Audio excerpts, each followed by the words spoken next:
kami dari sahabatku berbesar hati ya, senang sekali sudah kedatangan para narasumber yang hebat-hebat seperti tadi kata Kak Khalid. Di sini ada Kak Ririn dan ada Kak Rima Olivia.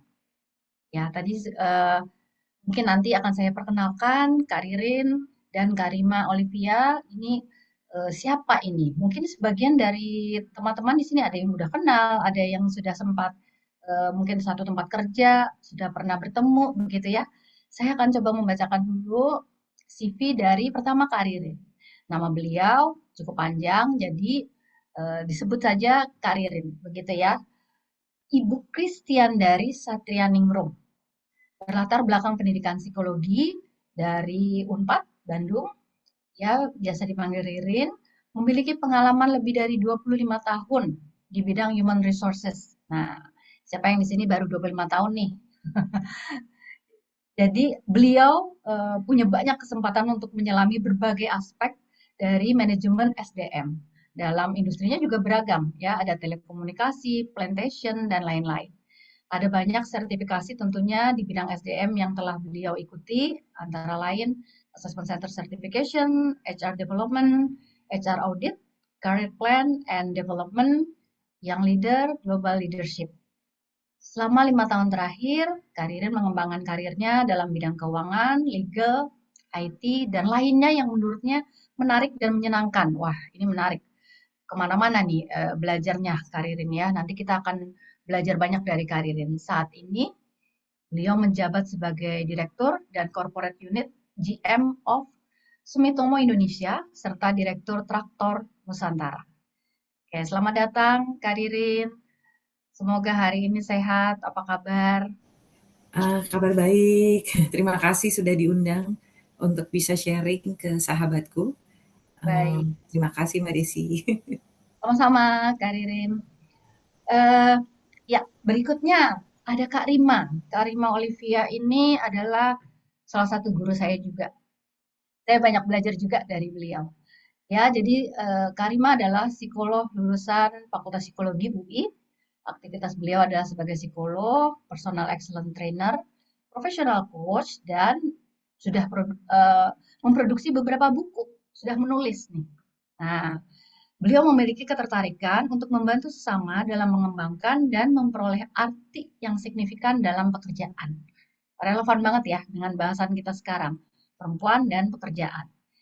Ya, Karima ini pernah menjadi konsultan senior di Expert selama 5 tahun, dan saat ini menjabat sebagai Direktur Daya Guna Consulting PT Huda Mitra Daya Guna sejak 2013.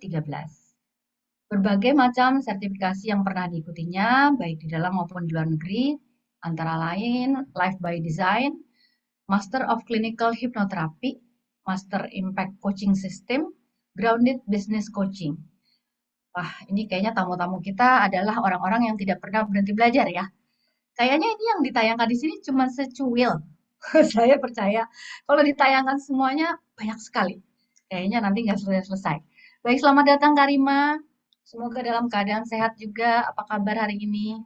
Alhamdulillah, makasih Kak Ades. Terima kasih diberi kesempatan untuk ketemu dengan teman-teman semuanya, baik di Indonesia dan di luar Indonesia. Ini kayaknya international talk show jadinya ya.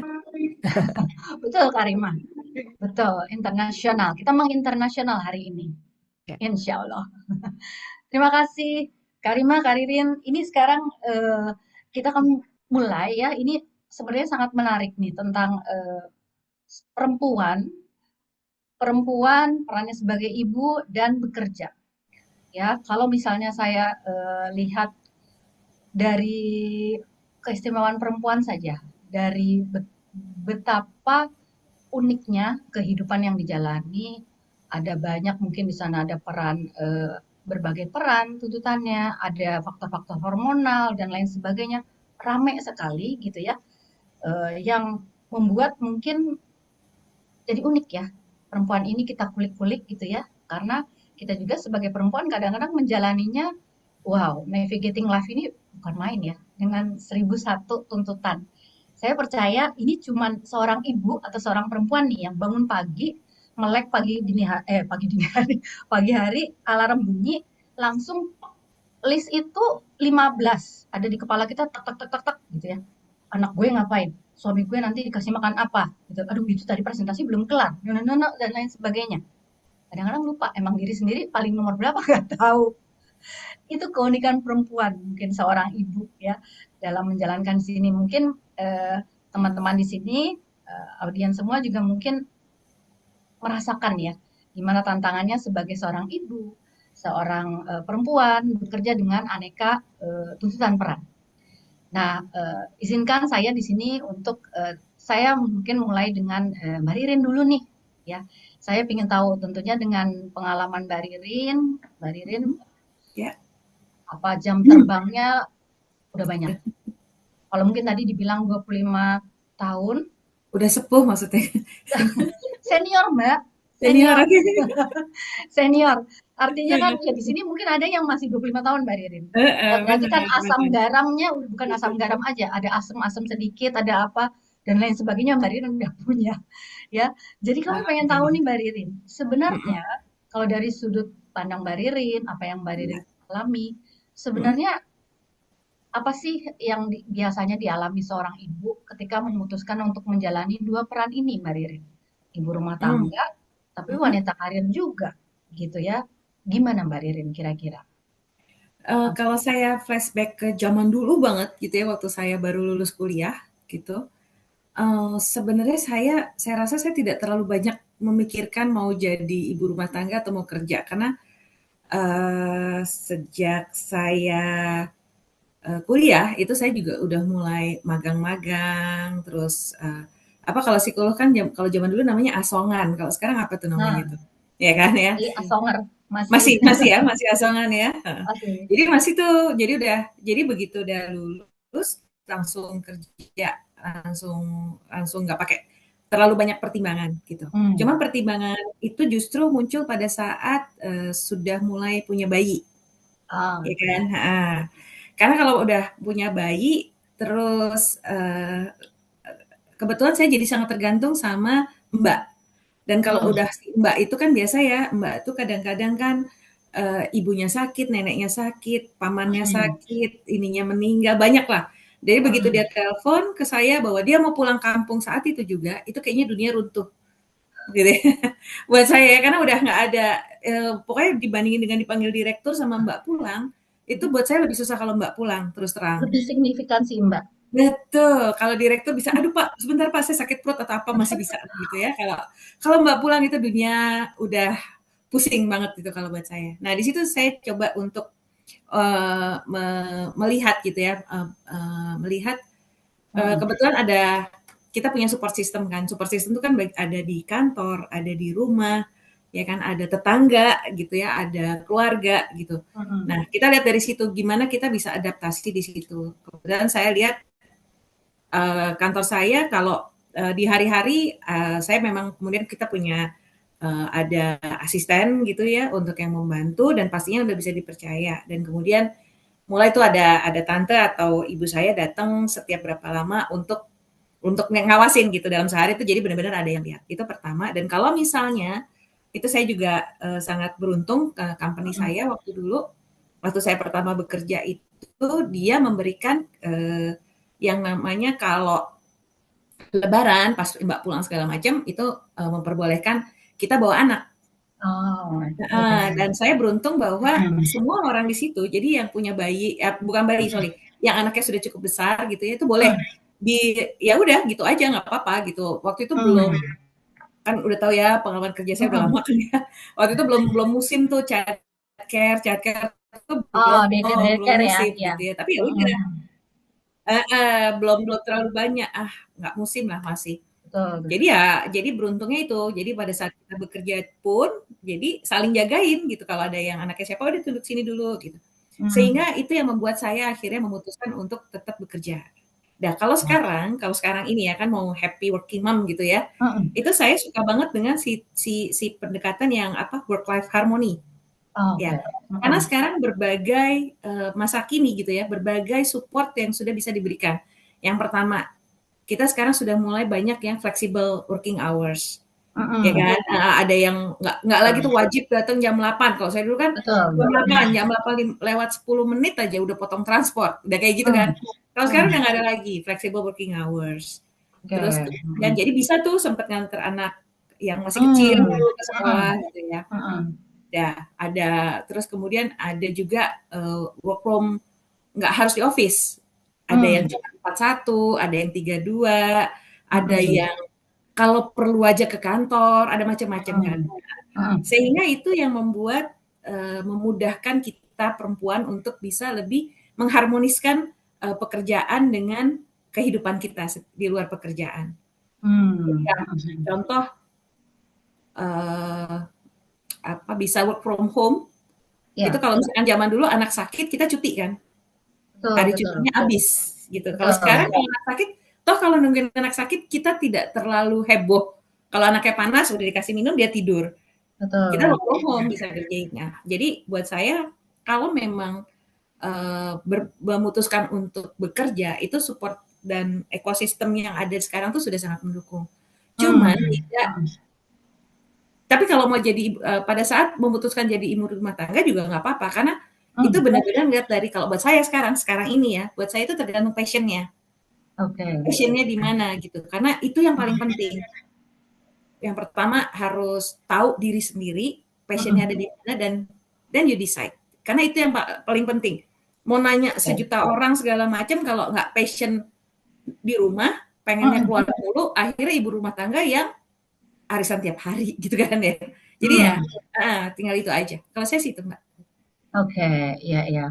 Mbak Ririn tadi saya nangkep bahwa ini bukan kalau di pengalaman Mbak Ririn kebetulan bukan soal memutuskan ini jadi kayak berjalan smooth aja gitu ya. Peran bahwa ya emang dari awal kan udah bekerja. Jadi baru mungkin ketika datang anak nih, bayi, baru itu. Dan tadi mungkin dari cerita Mbak Ririn bahwa itu semua berjalan sebenarnya alamiah menyesuaikan gitu ya. Ada support ini, lama-lama mungkin support sistemnya terbangun. Gitu ya. Kurang lebih begitu. Betul. Dan itu saling menemukan mungkin ya sampai akhirnya mungkin betul. Kayak kita dan mungkin kita juga menyesuaikan betul. Kenapa Mbak Ririn? Betul. Dan kita juga ada harus menyesuaikan diri ya. Maksudnya kalau ada harus pergi keluar kota kalau kita punya bayi, ya kita nggak usah ragu bilang bahwa teman kita aja yang pergi kalau memang bisa gitu loh. Jadi nggak usah langsung angkat tangan, saya aja yang keluar kota karena itu lebih menarik apa segala. Ya lebih real aja. Saya punya bayi, terus masa gitu. Iya. Benar. Itu nggak dibayangin soalnya kalau nginget anak demam, terus habis itu udah berjauhan, pasti mules ya. Jadinya, aduh nggak enak banget. Udah. Kalau saya sih nggak ada pikiran itu setengah udah ada di rumah. Betul.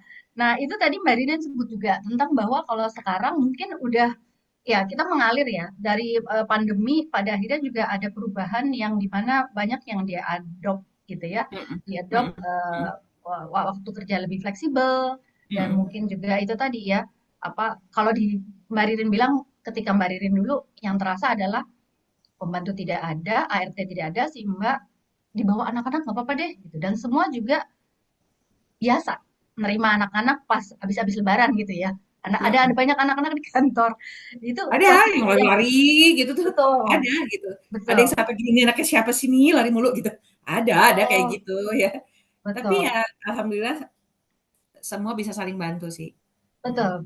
Ini kelihatannya jadi ini ya Mbak. Kalau menurut saya memang kita perlu kayak membiasakan juga bahwa iya dia bekerja, dia ibu loh. Jadi kayak normalize sesuatu, jangan dianggap anak gimana ada anak di situ jadi aneh gitu ya. Mungkin kita perlu membiasakan itu karena kita saling dukung juga ya Mbak Ririn ya untuk membesarkan anak ini sebenarnya ya. Betul. Dan itu harus diucapkan, dikomunikasikan.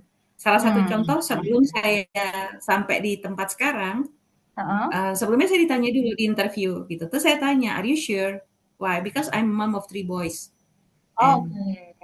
Ya, saya jelas bilang I'm a mom of 3 boys.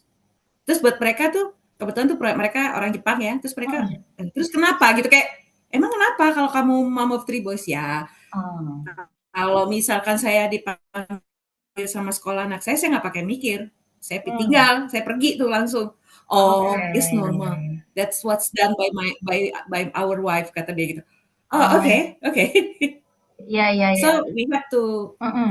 mention it. Yeah. Mm-mm. Nicely. Jadi penting banget Mbak Ririn, krusial banget dari awal juga Mbak Ririn state itu. Karena mungkin company-nya juga Ya, perlu tahu openly, ini loh, saya adalah Ririn berikut dengan ini yang di belakang saya ini. It or leave betul. it gitu ya. Maksudnya Ya, gitu ya betul, kurang lebih. betul, Oke, iya iya benar Mbak, itu betul. penting juga sih. Betul betul. Mbak Mm. Ririn, kalau dari pengalaman saat ini dan mungkin fast forward ke sini Mbak Ririn, di lingkup pekerjaan working mom saat ini. Kalau dari kacamata Mbak Ririn sebenarnya Mm.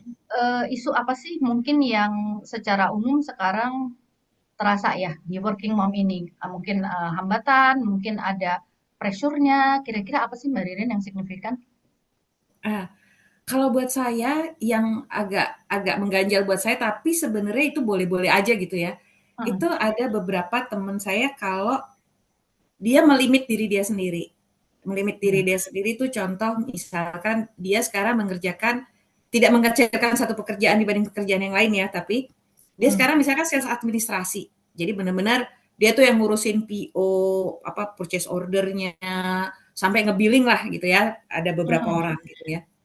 Pekerjaan itu ada SOP-nya jelas, targetnya mm, jelas. Jadi kalau ada satu PO di berapa hari, ini berapa lama, jelas banget kan itu, gitu ya.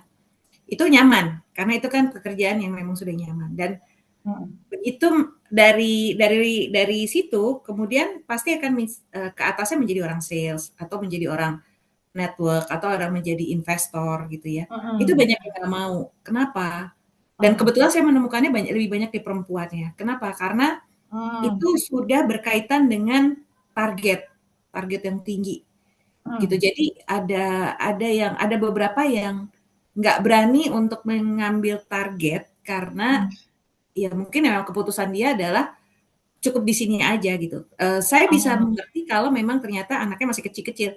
Ini juga kalau mm, pas dia pulang dia nggak ngapa-ngapain. Then I just realize ya they just decide their preference adalah udah sampai situ aja gitu. Walaupun saya tahu oh ini bagus banget, ini pinter nih anak gitu loh, ini bisa mm. gitu. Cuman they Oh, just decide. So ya ya kayak saya tadi passionnya memang di situ berarti kan. Nah itu yang saya mm, mm. agak perbedaan pendapat antara saya dengan yang memutuskan hal itu gitu ya. Karena menurut saya sayang. Hmm, Terus ada oke. beberapa yang itu saya kategorinya mudah nyaman ya kalau saya bilang.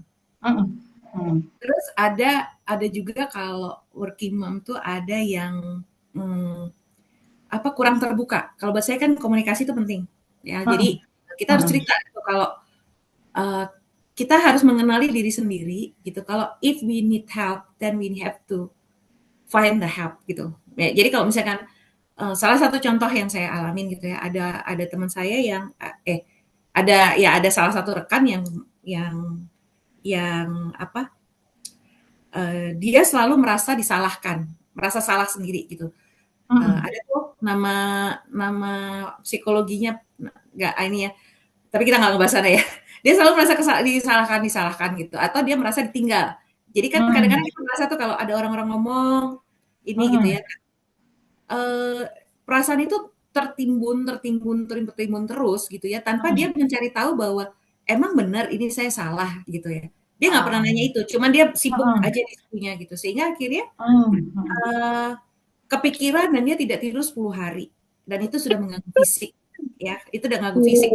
Jadi psikisnya udah mulai, kemudian fisiknya juga juga terganggu gitu.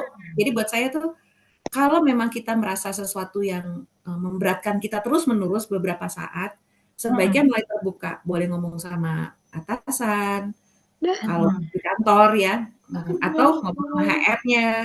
Kalau itu kan kebetulan saya di HR ya, jadi saya udah kebetulan psikolog, jadi saya tahu Mmm. what happened to you, karena matanya sudah merah, terus setiap ngomong sama saya dia gini-gini, dia, "Oh, what's wrong with her?" Oh, Gitu iya ya. iya. Jadi ya kita harus harus seeking, mencari kalau dia tidak kebayang dia perlu dibantu, ya kita yang reaching out, itu kalau HR-nya sadar. Tapi kalau dari diri sendiri, Mhm. tapi jangan juga tadi tadi ya komunikasi lebih terbuka, tapi juga jangan terlalu terbuka, jadi segala ceritain gitu, TMI. Mhm, Ya itu jadi ke teman-temannya ganggu. Nah itu yang sering mhm. heeh. Nyamber. Ya, nggak selamanya nggak selamanya itu baik gitu ya. Kalau kita terlalu terbuka itu nggak selamanya itu baik. Jadi harus tahu Heeh, batasnya. Yang heeh. terakhir, tapi jangan marah ya. Kalau saya ngeliat tuh kalau yang cewek-cewek tuh banyak banget eh, belanja, jajan. Itu ya. Jadi ya kalau kadang-kadang di meeting juga saya juga ngeliat ini ngapain. Heeh. Kenapa ternyata dia lagi apa? hmm, ada yang live shopping gitu ya. Oh, lagi Jadi naruh di ya, keranjang kuning.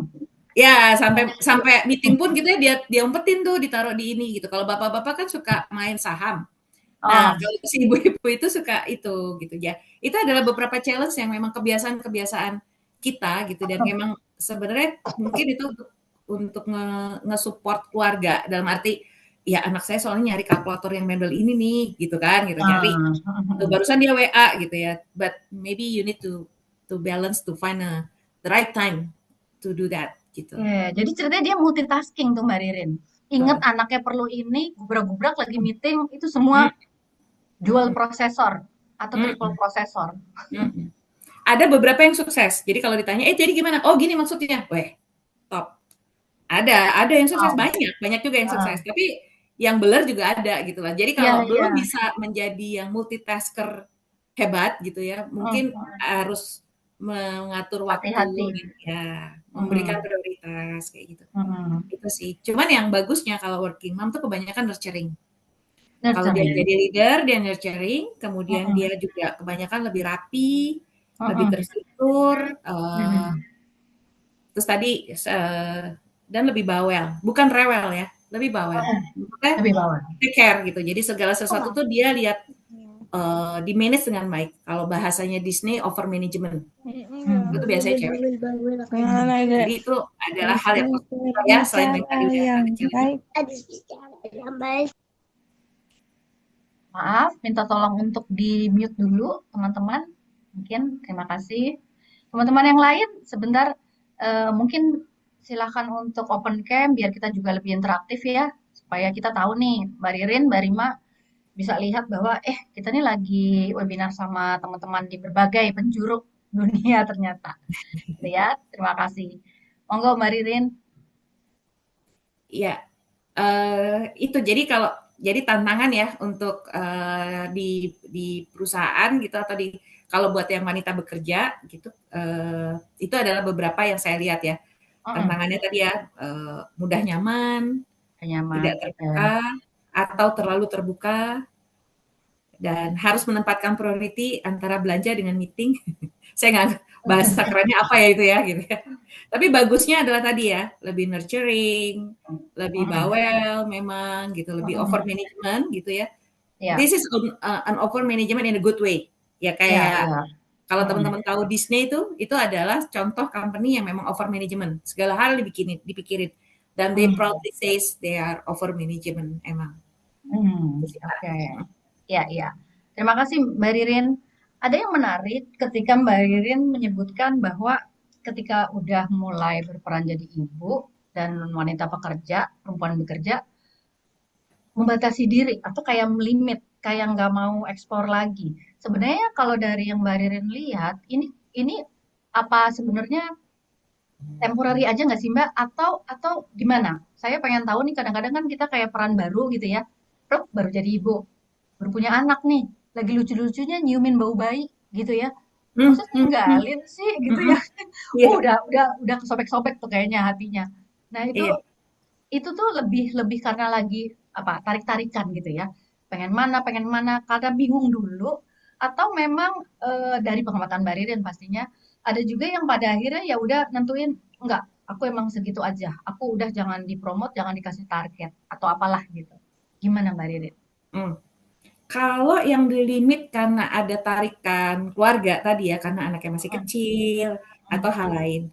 Kalau boleh share, saya dulu juga pernah begitu dalam arti mm, eh, saya diminta untuk jadi manajer, di mm, mana saya tahu suami saya belum jadi manajer dan mm. itu saya tolak.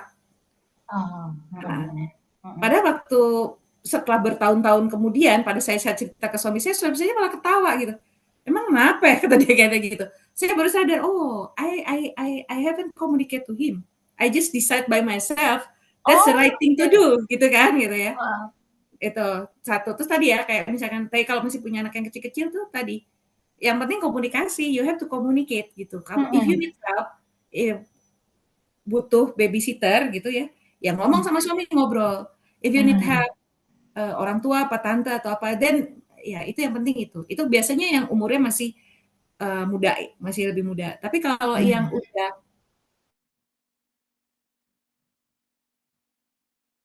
Mbak Ririn, melek ya.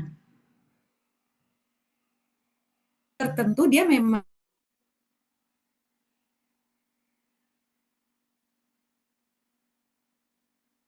Halo, Mbak Ririn,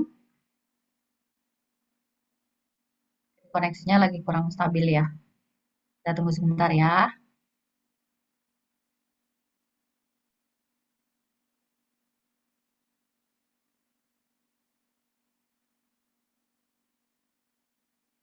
Halo, Mbak Ririn, reconnecting. Ya, inilah yang dihadapi perempuan dalam dunia bekerja. Ada banyak hal tak terduga, termasuk reconnecting.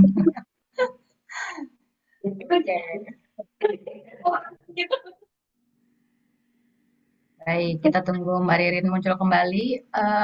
Kak Hasna, aku tolong diingetin masih ada waktu berapakah aku belum pindah ke Karima nih. Nanti tolong diingetin di chat ya, boleh. Baik, Mbak. Halo, Mbak Ririn. Oke, aku sebenarnya masih ada beberapa pertanyaan nih buat Mbak Ririn. Kira-kira masih bisa connect nggak ya Mbak Ririn ya?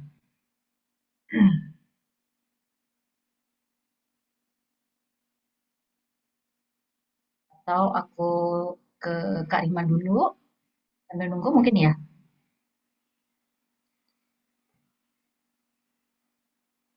Ya, baik. Ya, Kak Rima. Boleh ya Kak Rima? Sekarang beralih dulu. Kita kan fleksibel ya Kak Rima ya. Apapun yang Iya, terjadi kita yes, still agile. fine. Oke, Karima punya banyak banget pengalaman ya sebagai ibu bekerja gitu ya. Kalau dari kacamata Karima sendiri, eh, apa sih sebenarnya masalah-masalah yang unik, yang klasik dihadapi oleh wanita bekerja ini, Karima? Terutama ibu bekerja ya. Iya, iya. Kira-kira apa? Em, izin menanggapi sedikit dan menyambung mungkin dari yang dikatakan Kak Ririn tadi tentang perempuan yang melimitasi dirinya. Itu Mm, juga kadang-kadang saya temui ketika di kelas-kelas training gitu ya, atau mm. saat perempuan punya pilihan untuk bisa lebih advance lagi. Wah, welcome back Kak Ririn. Ngambek. Iya, terima kasih saya pernah tiba-tiba baca itu hilang. Maaf ya. Nggak apa-apa Mbak Ririn. Mbak Ririn ini fenomena. lagi, mangga Karima diteruskan dulu sejenak. Oke, fenomena it's not about ceiling glass. Jadi kadang-kadang perempuan itu mempersepsi bahwa dia dibatasi oleh pencapaian tertentu, seperti misalnya Mm, nanti suami saya mungkin jadi nggak redo gitu kalau saya lebih advance karirnya dibanding saya, terus juga tanggung jawabnya nanti kalau sampai ke posisi itu mungkin akan mm, lebih menyita waktu, lebih banyak ke luar mm. kota, ke luar negeri, jadi mungkin tidak Anaknya bersedia mengambil tulus. tanggung jawab lebih gitu ya. Tetapi Mm, ternyata itu bukan tentang ceiling glass, lebih pada sticky floor katanya gitu. Jadi sebenarnya nggak ada yang menghambat mereka oh, untuk uh, mm, achieve lebih tinggi, tapi mereka sendiri yang mengikat kakinya di lantai sehingga mm, dia tidak bersedia untuk pergi lebih jauh daripada apa yang sebenarnya bisa dia capai gitu. Sementara mm, itu mm. seperti itu. Mungkin bisa disambung lagi oleh Karin biar bisa nanti kita bahas Oke, lebih dalam. terima kasih. Karima itu menarik banget ya, bahwa bukan apa yang kita rasa ada apa sih mentok gitu ya di atas Plafon kepala kaca kita, gitu ya, ceiling bukan glass luntur ke ya. atas, tapi justru kaki kita yang kayak kelem di bawah gitu Iya, ya. iya. Kayak kayaknya kita yang nggak ini deh, kayaknya bukan karena nggak bisa mentok justru Iya, ya. seperti tadi yang Menariknya. kalian ceritakan kan, bahwa suaminya sebenarnya baik-baik aja, nggak apa-apa tuh, nggak Mm-mm, ada masalah. Tapi kita betul, yang betul, terikat sendiri pada pemahaman betul. yang kita pikir seperti itu. Betul, betul. Dan menarik tadi, kebetulan tadi Karina sempat nyebut bahwa setelah bertahun-tahun ya kalau nggak salah, baru ngomong bahwa oh iya kemarin nggak sempat ngasih tahu suaminya, malah suaminya bilang lah kenapa? Gitu ya lucu banget ternyata ya. Ketika bahwa itu dibuka dan itu tidak apa-apa ya Karirin ya ternyata.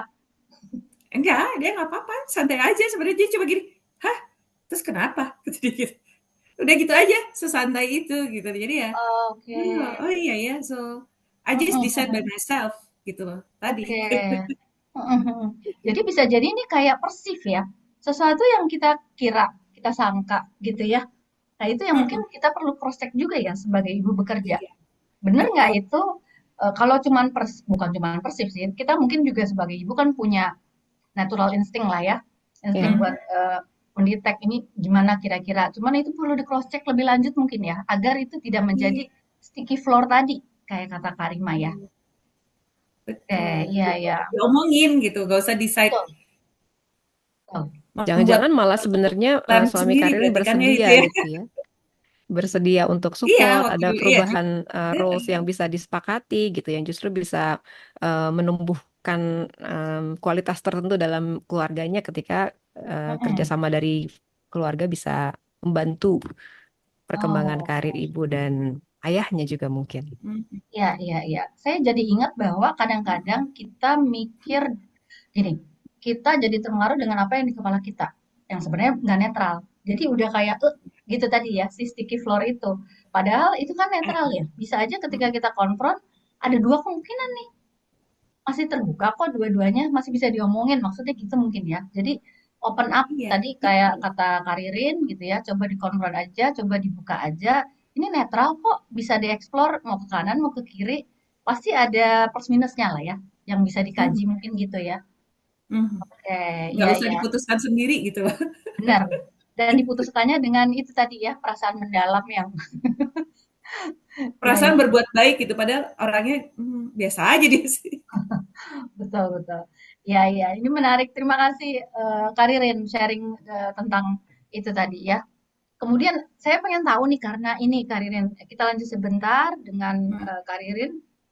Eh, apa rasanya sih kalau misalnya ini udah lama nih di kita bekerja sebagai apa ya sebagai pekerja di satu perusahaan ya. Kadang-kadang ada perubahan, perkembangan, atau gimana sih ketika kita bekerja atau mengerjakan tugas-tugas yang diberikan itu ada perkembangan atau sesuatu yang bisa merubah diri kita nggak sih? Oh, kita ternyata jadi pribadi yang begini. Oh, kita ternyata ikut terpengaruh juga kita jadi ibu yang begini nih. Atau gimana menurut Kak Ririn? sorry sorry, boleh diulang? Tadi kayaknya tiba-tiba Oh, bandwidth apa, network di tempat saya tuh jadi nggak bagus gitu. Boleh diulang dikit, heeh? oke, siap. Ya, ya Kak Ririn. Jadi kan pertanyaan intinya sih, gimana sih, apakah budaya kerja di satu perusahaan, kadang-kadang kan kita bekerja untuk waktu Oh, yang panjang ya, Kak Ririn, bisa mhm dibilang mhm separuh waktu, bukan separuh ya, cukup besar lah porsi waktu kita untuk bekerja dan di rumah tuh hampir berimbang lah, gitu ya. mhm Apakah mhm. itu bisa mewarnai perubahan dan perkembangan diri kita juga, Kak Ririn? Jadi pada akhirnya bekerja di sini lama, saya jadi pribadi yang begini, atau saya jadi ibu yang bagaimana, atau itu menurut Karidan ada kaitannya nggak sih kira-kira? Ah, kalau yang saya alami ya, misalnya saya tuh Mm-mm. banyak bekerja di perusahaan yang, teknologi, di Oh, mana oke.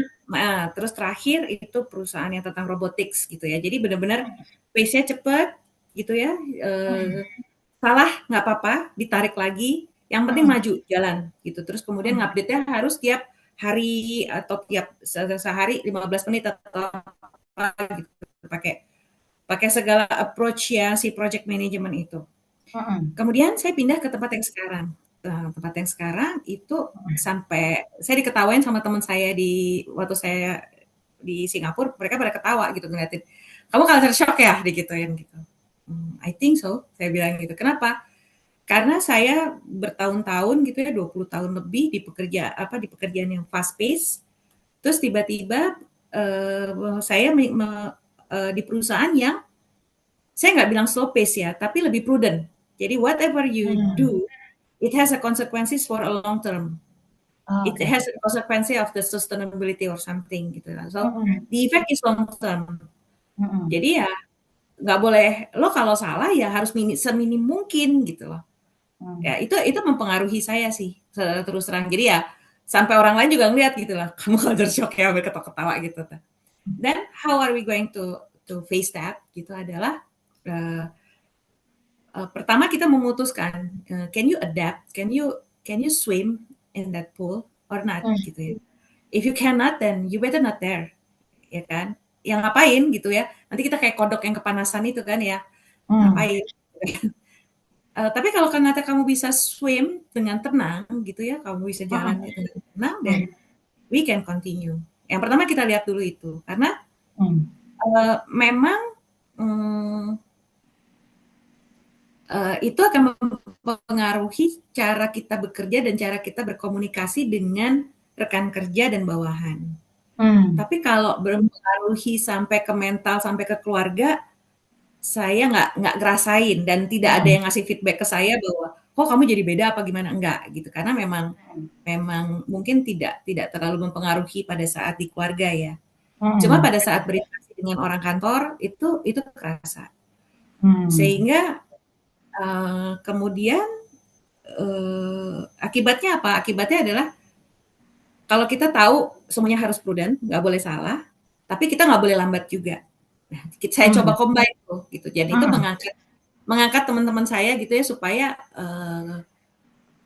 jadi kita mengenali karena saya pernah berada di culture yang seperti ini, untuk Mm. berada di culture seperti ini, apa sih benefit yang kemarin yang bisa kita bawa di sini? Ah, iya Jangan iya. langsung swim dengan langsung itu gitu kan. Mm. So you Mm. can swim faster because you came from the company have a very fast-paced culture gitu. Oke. Jadi ya, Mm. jadi itu coba di-combine. Nah Mm. sebenarnya juga kalau dari yang saya tahu gitu ya, culture itu kan ada macam-macam di company. Jadi Mm. ada company yang memang culture-nya harus melakukan sesuatu dengan segala yang prudent. Itu biasanya yang Mm. memang nilai perusahaan yang sifatnya memberikan investasi atau Mm. melakukan perdagangan dalam jumlah yang besar berkontainer-kontainer. Nah itu Mm. biasanya dia akan melakukan segala sesuatu dengan proses dan lebih prudent. Tapi Mm. juga ada culture yang memang fast pace, itu biasanya perusahaan teknologi, Mm. telekomunikasi, itu dia cepat. Mm. Tapi ada juga perusahaan yang uh, uh, melihat senioritas, gitu ya. Jadi kan kalau sekarang kan lagi musim Mm. tuh, yang penting talent, apakah dia muda, tua, apa segala macam, yang penting kamu cepat atau yang penting kamu bisa jalanin. Sekarang musimnya gitu Mm. kan. Tapi percaya Mm. apa enggak, perusahaan yang lebih memperhatikan senioritas itu tetap ada, Mm. gitu. Oke. Jadi ya nggak bisa tuh naik posisi kalau yang di atasnya belum pensiun gitu atau apa. Mm. Itu masih ada. Itu masih ada dan Oke. itu kita harus harus dan biasanya juga kalau perusahaan keluarga itu juga ada kayak gitu ya. Jadi itu ya Mm. then we have to swim with it. Mm. Kalau tergantung kita gitu. If you cannot swim, Mm. jump. Oke. Nggak usah nggak usah nggak usah ngerusak diri sendiri dengan berpikir kalau kantor gue begini, soalnya kantor gue begini, kantor gue begini. Ya, tapi lu di sini aja. Ya Padahal kamu bukan kan kantornya juga. iya gitu kan. Jadi kan ya itulah kalau buat saya sih sebelum budaya kantor itu mempengaruhi diri kamu menjadi tidak lebih baik, then you Mm. have to think and you have to decide whether you wanna Mm. swim or you wanna jump. Oke, ya ya.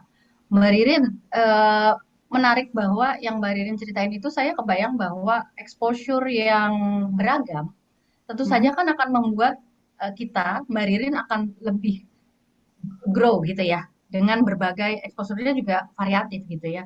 Kalau dikaitkan dengan tadi, saya sekilas kebayang aja bahwa tentu saja mungkin ini sedikit banyak juga bisa bisa jadi apa namanya ya resources mungkin ya ketika mungkin nanti pada waktunya ketika anak nanya, anak butuh diskusi, kitanya si ibu sendiri dengan sendirinya mungkin lebih bisa open mind, berkembang, mungkin apa lebih agile gitu ya, lebih siap untuk nerima mungkin si anak nanya ini nanya lu kemana-mana nih gitu ya. Ya mungkin mungkin dalam hal itu jadi terasa juga ya Mbak Ririn karena Mbak Ririn Karirin kan juga bisa sharing, bisa ngasih gambaran tentang real. working itu gimana sih gitu ya pada anak. Saya kebayang sih gitu ya. Ini kayaknya bisa memperkaya juga ya peran di rumah ya Karirin ya, kurang lebih. Betul. Jadi kalau kalau kita ibu bekerja, Hmm. naturally experience kita akan menambah wawasan Mm-mm. kita kan ya. Itu udah Betul. natural karena kan kita kerjain A, kita kerjain B, kita ketemu Mm-mm. Mister C, kita ketemu Mister Mm-mm. X gitu ya. Itu Betul. akan membuat pengalaman kita gitu kan, memperluas Oke. wawasan kita juga sehingga kalau ditanya di keluarga atau kita ngeliat masalah di anak apa di sekolahnya kayak gimana atau di organisasi orang tua murid gitu kan kita terbiasa oh ini ada leadernya, ini ada apanya Mm-mm. dan itu Betul, memang betul, memang sangat berguna. Saya betul. bilang itu sangat berguna. Mm-mm. Cuman kalau saya lihat di teman-teman saya juga yang ibu rumah tangga, yang penting em, ada tuh mereka yang memang benar-benar juga pengetahuannya lebih luas dari saya. Karena Mm-mm. kalau saya kan Betul. berdasarkan apa yang saya lihat doang, yang saya Mm. alamin, yang saya masuk dalam pikiran saya dan saya Mm-mm. hayati sampai di situ doang.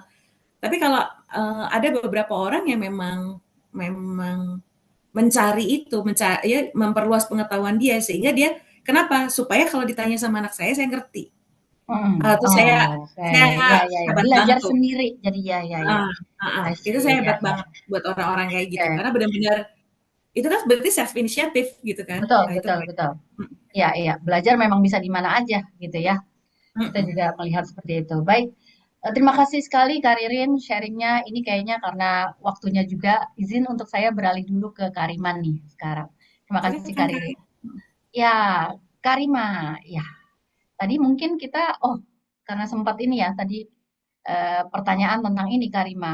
Eh, dari sudut pandang Karima, masalah-masalah unik ibu bekerja itu apa aja sih Karima? Ya, sepertinya memang nggak kebetulan ya Kak Ririn hari ini sharing tentang serba-serbi dan kenyataan, fun facts gitu ya tentang ibu-ibu bekerja. Kurang lebih yang saya temukan memang seperti itu, Kak eh, Ades, ketika misalnya dalam ruang training maupun dalam ruang coaching, Hmm. sebagian perempuan itu punya titik di mana dia mulai mempertanyakan apa gue resign aja ya gitu misalnya, Hmm. atau Hmm. ketika dia sudah dihadapkan pada pilihan karir yang lebih tinggi, malah tidak diambil gitu, kemudian malah Hmm. misalnya keputusan yang terakhir tentang em, pandemi, bagaimana work from home itu menjadi pilihan yang kayaknya lebih menarik, gimana kalau dia berubah dalam pilihan kerjanya, itu juga menjadi isu yang membuat mereka jadi, kan udah ada contohnya nih bahwa kerja di rumah oke-oke aja kok, boleh-boleh aja. Jadi aku Ternyata bisa bisa. kok, iya, yang penting kan deliverablesnya nyampe, yang penting kan saya Hmm. bisa eh, Hmm. fokus ke kerjaan dan bisa tuntas gitu. Jadi itu sebenarnya juga mungkin perlu jadi sudut pandang kita sebagai blessings gitu ya, Kades, bahwa terbuka peluang untuk tetap berkarya dengan cara yang paling memudahkan dan membahagiakan dan Hmm. memberdayakan kita gitu. Hmm. Kalau di pikir-pikir itu tentang apa, ya rasanya memang perlu kembali lagi ke alasan bekerja kita. Rasanya terlalu murah gitu, rasanya terlalu rendah kalau kita berpikir, walaupun itu tidak salah gitu ya. Hmm. Kita semua mungkin mengawalinya untuk cari duit gitu, untuk pay the bills. Tentu saja itu alasan yang mungkin pertama kali mendorong kita begitu lulus, pengen segera bisa bayar ini itu sendiri, kemudian juga pada akhirnya perlu beli apa lebih lebih punya pilihan untuk sekolah yang lebih kita inginkan gitu ya buat anak-anak. Tapi pada Hmm. akhirnya ketika pertanyaan-pertanyaan yang diajukan pada dirinya sendiri, ketika dia masuk ke dalam life transitionnya, apakah itu memutuskan untuk tetap bekerja atau masuk ke jenjang jabatan atau karir yang lebih tinggi, maka Hmm. dia perlu punya strong reason gitu, strong why pada dirinya mengapa dia melakukan apa yang dilakukan. Karena kalau enggak rasanya tuh kayak kebelah-belah banget, pengen jadi amuba Hmm. gitu. Setengah Hmm. Betul. hatinya ada di kantor, setengahnya lagi mikirin anaknya, setengah lagi Betul. di sekolah anaknya, setengah Hmm. lagi mikirin ini dan itu gitu. Jadi supaya juga em, dia bisa hadir penuh dan punya ada kesadaran yang utuh, nggak Hmm. kebelah-belah itu sebenarnya sangat melelahkan Kak Ades karena Hmm. tidak ada yang lebih melelahkan daripada inner battle gitu dalam diri kita. Betul. Jadi kalau masih bertempur di dalam, rasanya kita sulit untuk optimal berkontribusi pada organisasi atau pada organisasi apapun yang kita sedang geluti gitu ya. Jadi yang perlu dilakukan memang selesai ke dalam. Ini kalau ini saya boleh ini nggak share sedikit aja tentang prinsipnya bagi saya Boleh banget, Kak Rima. di Jadi empat itu si inner haha. battle itu ya diuraikan ya, Kak Rima ya? Iya, jadi ini kalau kita mau start dari mana, gimana caranya biar secrets-nya happy working mom ini terjadi, kalau saya mau mensimplify aja biar pas pulang nanti rekan-rekan yang hadir di sini bisa mengingat dengan mudah gitu. Ada 4 hahaha gitu ya. Kan kalau happy kita akan cenderung hahaha gitu. Em, Kalau kita berpikir mengapa kita punya inner battle itu, biasanya tuh karena ada sesuatu yang kita anggap penting, di sisi lain kita berhadapan sama sesuatu yang kita juga anggap penting, tapi dia berlawanan gitu. Nah, di sini em, itu menjadi sangat melelahkan karena kita berhadapan dengan diri kita sendiri. Tapi kalau misalnya gini, keluarga itu penting banget, tapi ini juga aku harus cari duit gitu ya. Itu pertempuran yang bisa 24 jam karena pas kita lagi tidur pun dia tetap bertempur gitu. Padahal kalau misalnya kita berantem sama teman kerja gitu ya, ada sesuatu gitu, konflik. Pas lagi di kantor ketemu sama orangnya, kita berantem tuh. Tapi sampai rumah kita udah nggak lihat lagi, udah kita bisa mikir yang lain, kita bisa fokus sama hal yang berbeda gitu. Jadi tidak terjadi em, battle dalam arti yang sebenarnya. Tapi kalau inner battle, kemanapun kita pergi itu habis energinya ke dalam. Nah, jadi yang perlu kita ingat pertama adalah heels dari awal nih dari telapak kita banget di mana kita berdiri, di mana kita ada baik di rumah maupun di kantor, kita perlu ingat itu niatnya apa, intensinya apa. Kalau kata Simon Sinek ada seorang penulis yang bukunya keren banget, Start with Why. You have to start with your own why and it must be a big why gitu. Kenapa big why? Karena kalau sekedar pay the bills rasanya tuh bikin sakit hati pas kita lembur malam-malam di rumah anaknya udah capek, dia pengen diperiksain PR-nya sama mamahnya gitu ya. Itu tuh rasanya kayak untuk kerja gini doang kok gue gini amat gitu ya, maksudnya untuk si rupiah itu gitu rasanya tuh nggak akan ada angka nominal yang cukup untuk menghargai kondisi itu gitu, kehilangan tersebut. Jadi milikilah alasan yang gede, yang membahana gitu ya, yang rasanya sulit untuk kita eh, eh, transformasikan dalam nominal. Jadi Tadi Karima, punten Karima nyebut ya yang pertama itu heels, heels Karima ya? heel telapak apa Heels, oke. heels ya apa namanya. Eh, Eh, apa sih bahasa Indonesianya Sol ya? sepatu ya? Tumit. Iya, sepatu Tumit ya. tinggi ya, betul. Soalnya kalau bilang Sepatu, telapak tuh kayak sepatu, kurang ya. matching. Heeh. Iya, padahal kan ini juga kalau mamah-mamah karir ya, kalau pakai heels tuh rasanya kayak dapat confident gitu, bunyi tuk tuk tuk pas lagi jalan itu rasanya oke, gue megang banget nih, gue pede banget tuh to bring the power gitu ya. Jadi maksudnya saya pakai itu pakai symbolize gitu ya. Jadi ketika kita tahu mengapa kita melakukan apa yang kita lakukan, itu akan dapetin inner um, motivationnya sendiri gitu. Pertama, start with why. Bisa juga kalau kita ingat Stephen Covey pernah bilang bahwa begin with end in mind. Saya punya teman nih yang sebenarnya adalah seorang pengajar sekolah PAUD yang sibuk banget, anaknya 4 di rumah. Tapi dia tuh punya kegiatan yang dari pagi sampai sore, sampai di tempat lain dia juga punya kegiatan lain. Saya sempat nanya gitu, lo nggak apa-apa di rumah juga jumpalitan gitu ya, di luar dia juga ngajar kayak gitu. Terus dia bilang, dengan gue melakukan apa yang gue lakukan ini, dengan gue mendidik anak orang, semoga anak-anak gue juga akan dididik sama Allah. Semoga yang gue lakukan ini membuat peradaban ini bisa jadi lebih baik. Ini cuma hal kecil yang gue bisa gitu.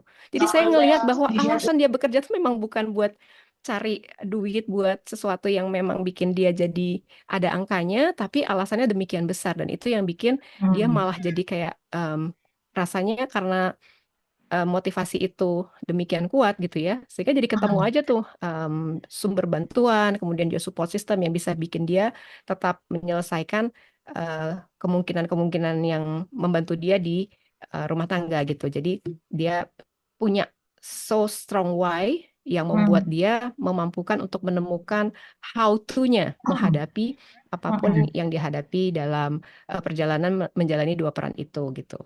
Kemudian hal yang berikutnya adalah heart. Jadi apa-apa tuh kalau pakai hati, kalau tadi bahasanya Kak Ririn tuh adalah passion gitu ya. Kalau memang kita suka sama yang kita kerjain, kayak itu adalah calling, itu adalah sesuatu yang memang kita sukai, yang bikin hati kita bernyanyi ketika melakukannya. No one can stop us gitu. Dan saya melihat juga teman-teman yang memang sudah memutuskan misalnya udah nggak kerja lagi, kemudian ada di rumah, tapi heartnya tuh demikian gede gitu. Tetap aja akhirnya lebih sibuk daripada yang di kantor. Misalnya Iya, benar. jadi punya sejumlah kegiatan untuk bantu anak-anak bidik misi misalnya, terus dia mengorganize demikian rupa karena sudah sangat terbiasa gitu ya dengan self management, dan dengan juga problem solving di kantor yang selama ini sudah dia miliki, sehingga kegiatannya tuh cukup untuk membuat dia punya tenaga melakukan semuanya. Kita rasain deh kalau misalnya kita cuma ngomong di mulut doang gitu ya, I love you gitu ya. Itu tuh kayak nggak ada rasa, nggak ada tenaga gitu. Tapi ketika kita mengatakannya dari hati, ketika bilang I love you gitu, itu pasti powerful banget. Dan penelitian menunjukkan bahwa segala sesuatu yang terkoneksi antara apa yang kita katakan dengan apa yang kita maksudkan dari hati, itu 5.000 kali lebih kuat dampaknya kepada diri kita dan sekitar kita gitu. Jadi bahwa segala sesuatu yang dari hati itu kita selesai gitu ya. Tadi kan kita sudah tahu bahwa niatnya, why-nya itu strong, maka dibawa dengan passion, dengan hati, itu akan semakin powerful buat kita. Itu yang kedua. Kemudian yang ketiga adalah hands. Tangannya ibu nih nggak ada yang ngalahin.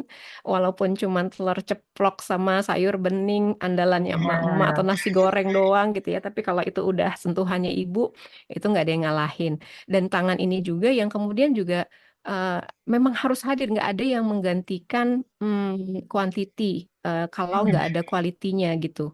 Sorry, kebalik. Nggak ada yang bisa eh, menghadirkan quality kalau nggak ada kuantitinya. Jadi kehadiran ibu, sentuhan secara fisik itu nggak ada yang gantiin. So kalau kita memang memutuskan untuk di luar, maka sumber kebahagiaan kita sebenarnya adanya di connectedness.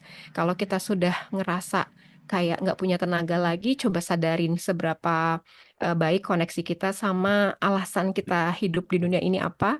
Tetap aja rekan-rekan ibu-ibu semuanya, kakak-kakak, adik-adik, bahwa kita tuh sebenarnya diciptakan, meskipun ya kita mungkin adalah orang yang paling hebat untuk memimpin organisasi, orang yang paling problem solving dan paling inovatif dimanapun, tapi alasan untuk kita hadir di dunia ini memang cuma buat dua orang itu, yaitu pasangan hidup kita dan anak-anak kita gitu. Kalau kita nggak ada, ya nggak ada yang bisa menggantikan peran keduanya gitu. Tapi cek lagi connectedness-nya itu seperti apa. Karena connection itu salah satu tanda yang sangat kuat untuk merasakan utuh kembali, pulih kembali.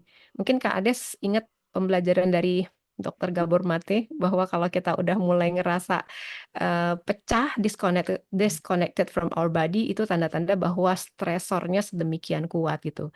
So connection lagi ke diri kita, ke tubuh kita, rasakan apa yang kita rasakan, juga koneksi kita kepada orang-orang terdekat, kepada keluarga, anak dan suami itu dan tentunya orang tua gitu ya, itu sumber energi. Jadi jangan dianggap sebagai stresor, tapi mereka adalah aset yang akan memberikan support apabila kita bisa memandang mereka seperti itu gitu.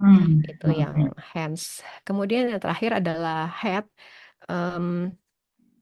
Head ini mungkin cara berpikir gitu ya. Simpel aja, banyak hal yang sebenarnya kalau kita ganti sudut pandangnya, maka kita akan jadi lebih mudah untuk melihat yang tadinya itu. Kalau tadi saya sempat nangkap di awal, Kak Ririn bilang, saya nggak mau bilang ini masalah, ini adalah tantangan gitu. Itu point of view yang akan membuat kita memudahkan menggiring apa yang kita hadapi ini sebagai cara untuk mencari jalan keluar gitu. Bagaimanapun di kepala kita tuh perlu stok penyelesaian masalah yang banyak banget, karena sebenarnya masalah itu ya emas gitu ya. Emas yang membuat kita tuh jadi makin berkilau gitu.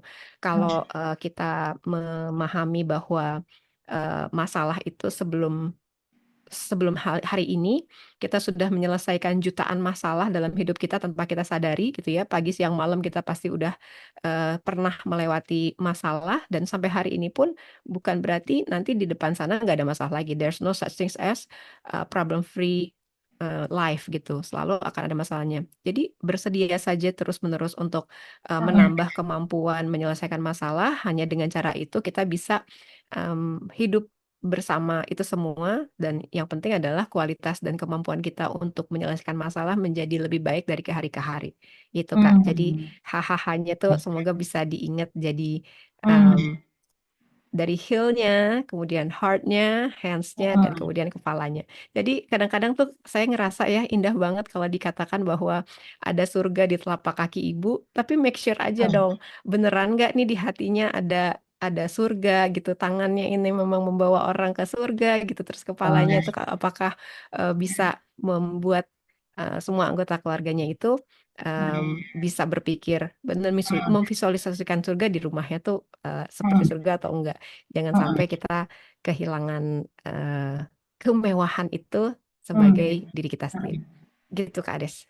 Waduh, Karima ini menjawab pertanyaannya bukan dengan ininya, malah langsung dengan toolsnya, langsung dengan ini gimana caranya gitu ya, mendeteknya gimana caranya nanti buat navigate gitu ya.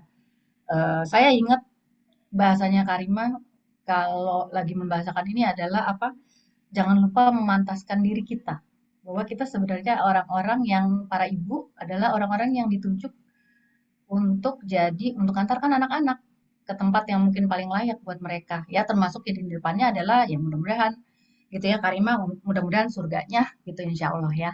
Jadi memantaskan itu ya Karima ya, Ya. dengan 4 hal tadi saya kok ngerasa kayak ini ya, selain tadi Karirin jelasin dari sudut pengalamannya, lalu Karima merangkum, ini kayak saya diajak, kita semua diajak bukan hanya gini, bukan hanya secara apa ya, kering gitu ya, garing kita sebagai pekerja harus ngapain, things to do list.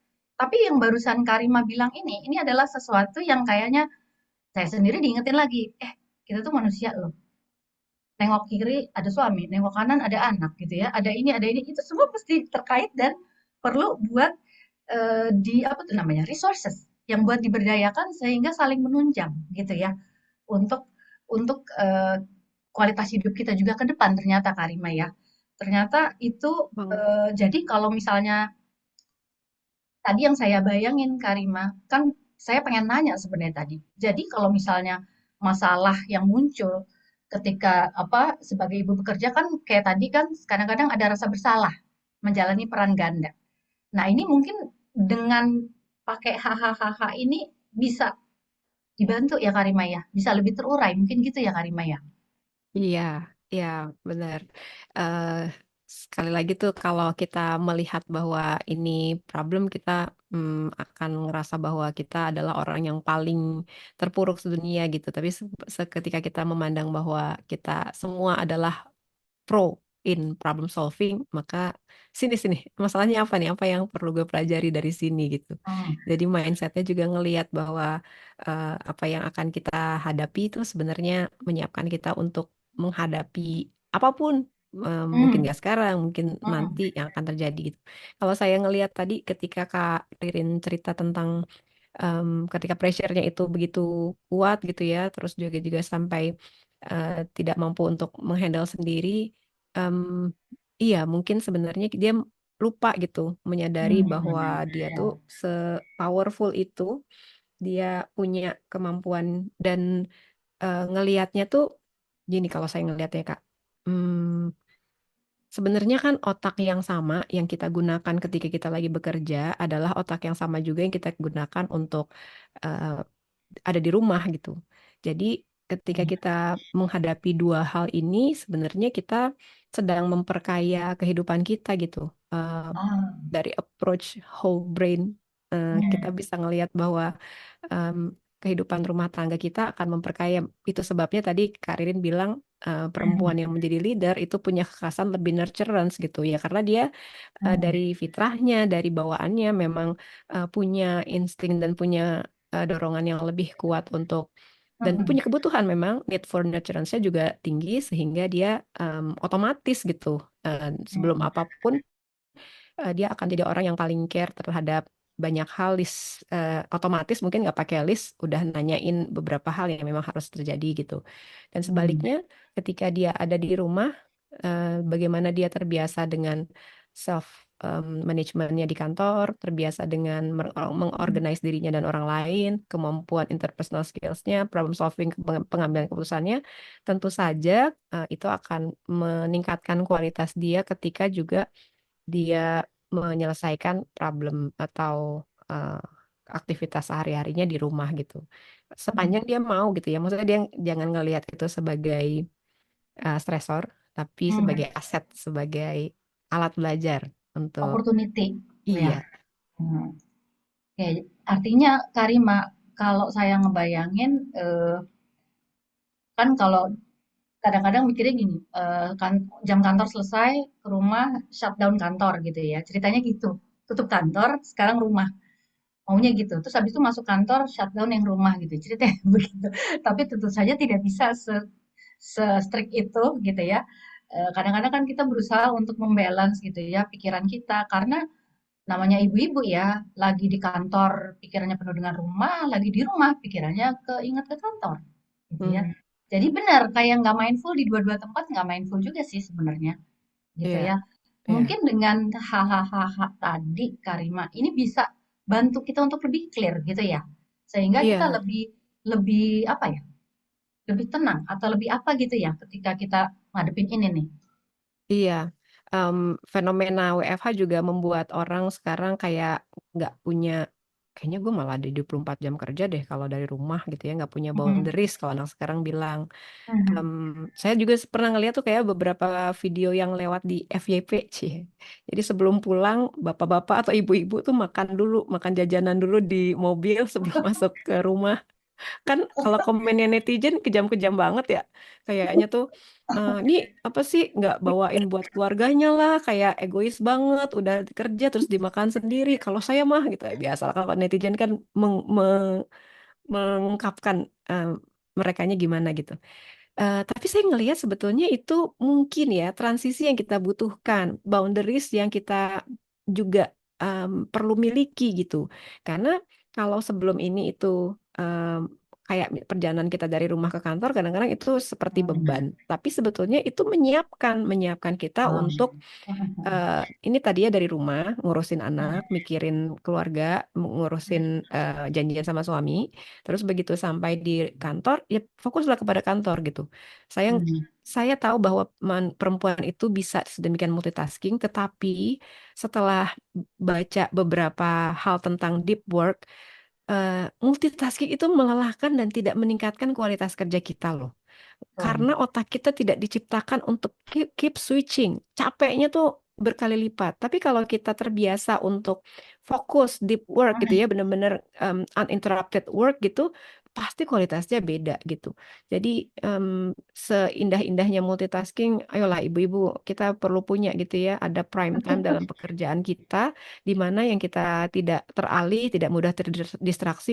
Kayaknya mah itu fenomena ini ya, running away atau escape gitu dari tekanan kerja gitu, terus ngelihat Shopee, retail apa namanya, retail terapi ya, atau ngelihat Traveloka apa di tiket.com gitu, libur kemana ya atau gimana gitu. Itu kayak ingin Betul. melarikan diri dari tekanan yang dihadapi gitu. Itu bukan hal yang positif sebenarnya. Ya pas lagi main-main lah gitu, pas lagi Mhm. scrolling cari waktu untuk piknik, waktu untuk healing jalan-jalan, ya fokuslah ke situ gitu. Kita akan mendapatkan kualitas yang sangat beda ketika kehadiran kita utuh dan penuh di situ gitu. Oke. Terima kasih Karima. Menarik banget tadi konsep yang dikenalkan sama Karima ya. Eh, izin untuk ini saya udah dicolek-colek sama Mbak Hasna karena waktunya mungkin kita beralih ke kita tanya jawab ya. Pastinya banyak dari teman-teman, para ibu, kakak-kakak, adik-adik semua. Mungkin enaknya siapa ada nggak mungkin yang mau langsung bertanya pada narasumber kita dua yang sangat hebat nih. Pengalaman mereka tentu saja bisa jadi banyak ya kita belajar dari mereka. Adakah Iya, yang mau Bu. bertanya langsung? Kalau boleh saya tanya, Boleh? Sebentar. Iya. Mbak Maaf Hanum. saya nggak, Oke. ya maaf saya belum bisa buka kamera karena sangat Oh, tidak baik. proper ya untuk dilihat halayak masyarakat di hari Sabtu ini. Baik, Mbak Hanum boleh memperkenalkan dulu mungkin dari mana atau usianya berapa? Iya, saya Hanum, usianya itu 24. Oke. Kalau sebentar, sebentar, sebentar. Ya, 24. 24, 25, 25, 25. Nah, terus apa konteksnya mungkin saya tuh LDM ya sama suami saya. Kita nikah udah 4 tahun. LDM-nya memang karena pekerjaan. Maksudnya pekerjaan dia memang keliling Indonesia gitu. Dan karena saya bekerja di Jakarta, jadi saya stay di Jakarta gitu. Untuk saat ini sih alhamdulillahnya karena penempatan dia tidak terlalu jauh, setiap minggu dia selalu berusaha pulang gitu. Beliau selalu berusaha pulang. Terus anak saya tuh udah 3 tahun, jadi setahun setelah nikah itu udah alhamdulillah dikaruniai anaknya satu gitu ya. Nah mungkin sebenarnya tuh lebih ke curhat dan mungkin bertanya juga gitu ya. Kayak kalau buat saya kan kalau tadi ceritanya dari eh, apa Mbak Rima sama Mbak Ririn itu banyak yang bercerita terkait perempuan yang melimit dirinya gitu ya. Sedangkan saya tuh ngerasanya malah di saya itu case-nya tuh mungkin agak beda dan nggak tahu apakah ini juga terjadi di ibu-ibu yang lainnya atau cuma saya doang. Karena saya ngerasanya kayak justru saya tuh pengen fly high, tapi eh saya malah jadi ngerasa, ya tapi karena ada anak nih jadinya tuh kayak nyangkut gitu. Jadinya tuh nggak bisa karena dia gitu. Dan sekarang case-nya tuh eh dan tuh biasanya saya sendiri tuh cukup kaget gitu ya waktu jadi ibu kayak, hah ternyata berat banget jadi ibu kayak gitu. Kayak ternyata waktu saya jadi habis untuk ngurusin dia, terus harus main sama dia. Apalagi kan saya sendirian ya di rumah maksudnya sama Mbak gitu. Kadang juga ada apa eyangnya yang kadang-kadang kesini karena jauh ya maksudnya tidak di Jakarta gitu ya. Nah tapi tuh jadinya ngerasanya kayak aduh capek kalau harus nemenin dia main terus. Kayak misalnya kayak hari ini aja tuh pagi udah main terus siang dia tuh masih mau main. Saya tuh udah kayak ah, udahlah capek aku tinggal tidur aja gitu. Nah tapi di satu sisi kita kayak pengen punya anak kedua gitu. Tapi sebenarnya kalau ditanya kenapa pengen punya anak kedua, buat saya tuh saya kasihan ngeliat dia main sendirian gitu. Tapi pas tadi saya nemenin dia main tuh kayak aduh saya aja tuh nggak yang semangat-semangat banget main sama dia. Nanti kalau misalnya jadi ada dua gimana? Kayak pusing gitu kan. Jadi kayak saya tuh malah ngerasanya tuh kalau temen-temen saya yang pernah saya ceritain tuh ngerasanya kayak apa yang harusnya jadi tanggung jawab saya nggak suka, tapi saya tuh malah lebih sukanya di luar itu. Kayak misalnya saya tuh jadi saya tuh seneng banget kerja atau melakukan hal yang lain kayak gitu sih. Nah, jadinya tuh saya tuh agak susah menemukan happy working momnya ini karena saya kayak ngerasa malah jadi terhambat karena punya anak, tapi saya pengen punya anak dan saya udah terlanjur punya anak. Ya gitulah, emang agak agak agak agak absurd sih memang saya mengakui. Dan saya mohon maaf kalau misalnya pertanyaan saya juga eh, membuat teman-teman kayak ngerasa, lah kalau gitu kenapa kemarin punya anak gitu ya. Tapi tuh biasanya saya jujur sangat kaget sih. Saya nggak nyangka kalau jadi ibu tuh sedigandul ini gitu. Gitu sih. Ya mungkin mohon sarannya. Terima kasih. Dan apakah saya sebaiknya punya anak kedua atau kalau misalnya harus nunggu tuh nunggu tapi sampai kapan? Kok kayaknya kalau misalnya saya tuh harus nunggu lama terus nanti punya anak dan saya jadi slow motion lagi tuh saya sebel gitu karena kayak di kantor tuh saya akan jadi sangat lambat gitu dan saya sebel sama diri saya sendiri kalau kayak gitu gitu sih. Baik, Mbak Kadang Hanum, ya tenang Mbak Hanum. Di sini nggak ada yang judging, semuanya malah relate ya. Gitu, malah semuanya gitu ya. Kayaknya ngerasain jadi ibu pertama kali gitu ya, punya anak pertama kali, semuanya relate. Oke, baik.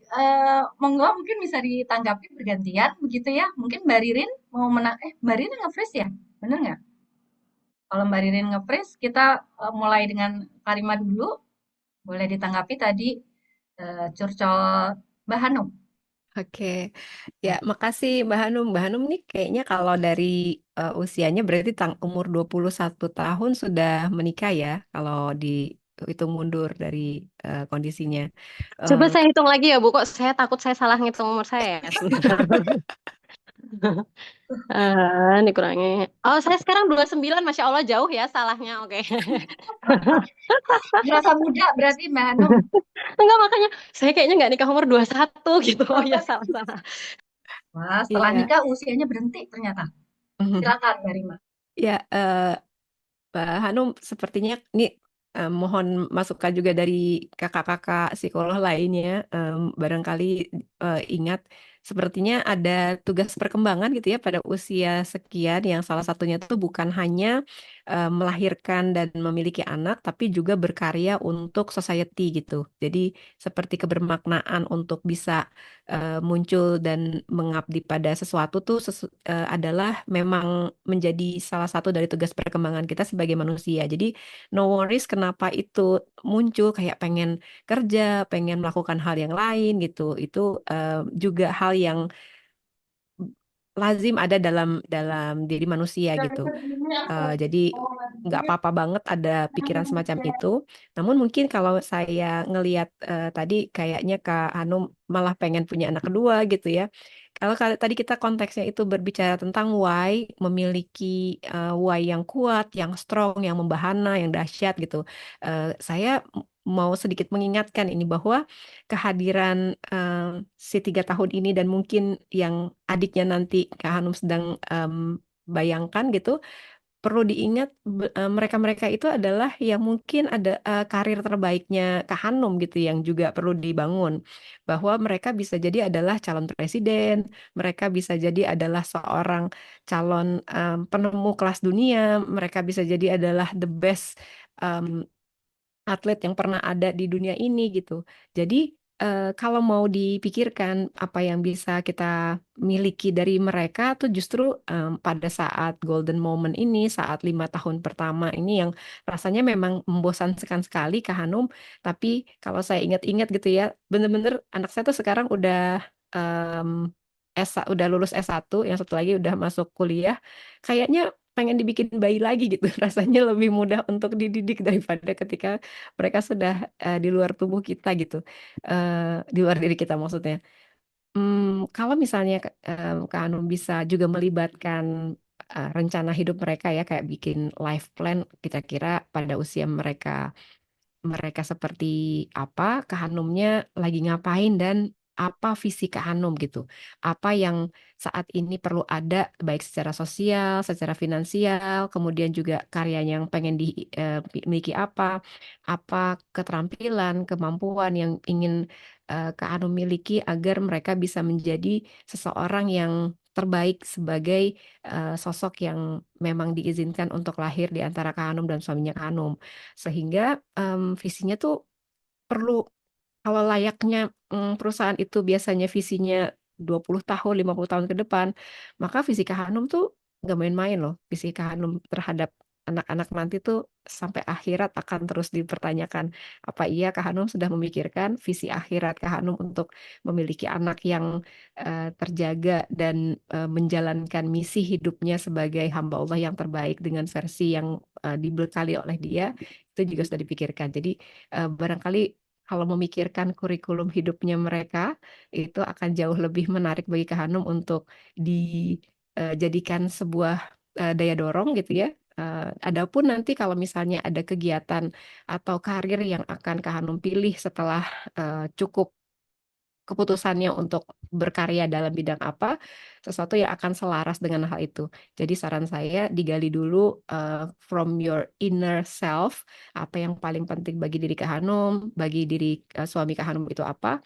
Eh, Berbicaralah dari situ, nge-deep talk gitu, si pasangan ini, visi hidupnya itu mau kayak gimana, dan anak-anak mau seperti apa, lalu kesepakatannya gimana. Jadi nanti nggak kayak kebelah-belah, malah nanti ngerasa sekarang pengen pergi, nanti pas udah masuk dunia kerja lagi, apapun itu pilihannya, jadi kayak amuba lagi gitu. Pengen belah diri, pengen ada setengah dirinya di rumah, mendampingi perkembangan anak-anaknya.